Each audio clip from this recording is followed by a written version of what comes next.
সূরা আন-নিসা ৭৪ এবং ৭৫ নম্বর আয়াত, আল্লাহ রিজনা মিন হাযিহিল কারিয়াতিল জালিমা আহলুহা।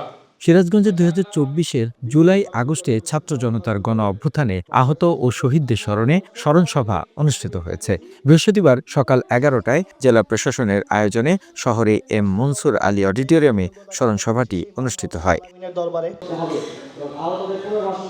স্মরণসভায় জেলা প্রশাসক মোহাম্মদ নুরুল ইসলামের সভাপতিত্বে বক্তব্য রাখেন police super Mohammad Faruk Hossain, lieutenant colonel Nahid Al Amin, জেলা বিএনপির সভাপতি ও সাবেক এমপি রুমানা মাহমুদ, সাধারণ সম্পাদক সাইদুর রহমান বাচ্চু, জেলা জামায়াতের আমির শাহিনুর আলম, সাধারণ সম্পাদক জাহিদ হোসেন, ছাত্র সমন্বয়ক জুবায়ের ঈশান, মুনতাসির মেহেদী প্রমুখ।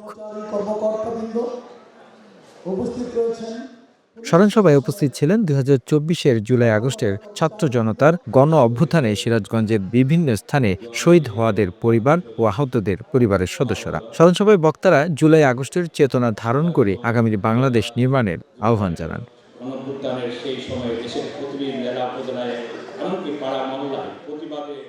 এদিকে অনুষ্ঠানের শেষে জুলাই আগস্টের গণহত্যা ও আন্দোলনের বিষয় নিয়ে শহরের বিভিন্ন দেয়ালে আঁকা চিত্রাঙ্কন, স্লোগান ও লিখনীদের মাঝে পুরস্কার বিতরণ করা হয়। এছাড়াও জুলাই আগস্টের গণহত্যায় নিহতদের আত্মার মাগফিরাত কামনায় ও আহতদের সুস্থতা কামনা সহ দেশ ও জাতির কল্যাণ কামনায় বিশেষ মোনাজাত করা হয়।